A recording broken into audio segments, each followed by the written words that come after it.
Maryland voters head to the polls in just a few days. The ballot is full of important issues, including a Senate race, an open House seat, and abortion amendment. But what is truly at stake when voters head to the polls? Here to help us answer those questions is Dr. Mileah Kromer. She is the director of the UMBC Institute of Politics. Dr. Kromer, welcome back to Capitol Review. Hi, Mark. Thanks for having me. Glad to have you.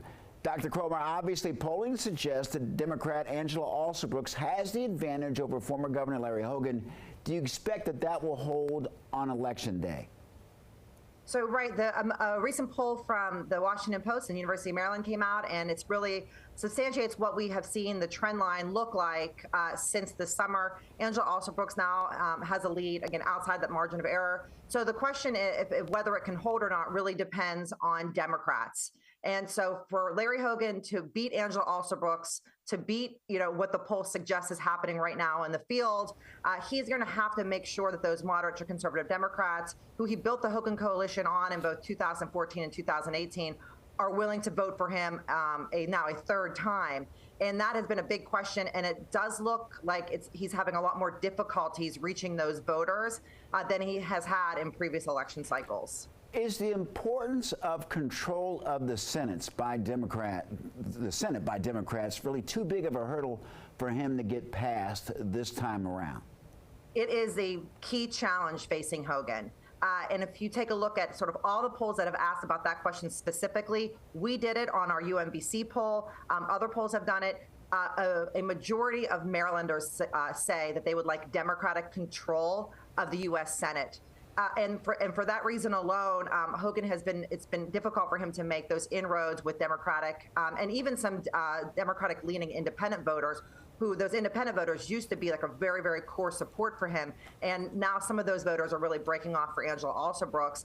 And a lot of that reason, again, is because of control of the Senate and to the Alsobrooks campaign, who has made that issue front and center for Maryland voters. Any chance of late October or early November surprise? We've seen the attack ads from both campaigns. We certainly have, and even that sort of back and forth with Hogan and Alsobrooks, and from that outside spending, who certainly have been more negative than the campaigns themselves. The issue is control of the Senate, and the issue is that Democrats have spoken, I think, across the state. Every Democratic elected official, down from city council members, clear up to the current senators and the governor, have really gotten behind Alsobrooks. And the demographics of Maryland suggest that a unified Democratic Party is effectively impossible to beat. And so the question for Hogan is he able in this last week to break apart sort of right now that looks like a Democratic base that has coalesced pretty strongly behind Angela Alsobrooks? Any congressional races catching your attention? Sure. I mean, I think that certainly the 6th district, that contest between April Delaney, the Democratic nominee, and Neil Parrott, the Republican nominee, is closer than a lot of Democrats suspected that it would be.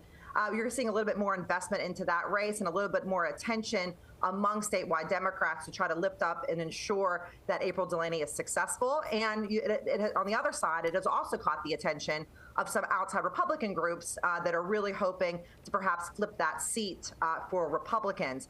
Another sort of race to watch is in Maryland's 3rd district. Maryland right now doesn't have any women in its congressional delegation, and should April Delaney and Sarah Elfreth, the Democratic nominee from the 3rd district, should be successful, we are going to be dramatically increasing our level of gender representation. And keeping in mind, Maryland is a state that has a strong history of this. Everybody from Connie Morella, the Republican longtime member of Congress, as well as former member and sort of women in politics icon, Barbara Mikulski. Dr. Mileah Kromer, thank you so very much for joining us.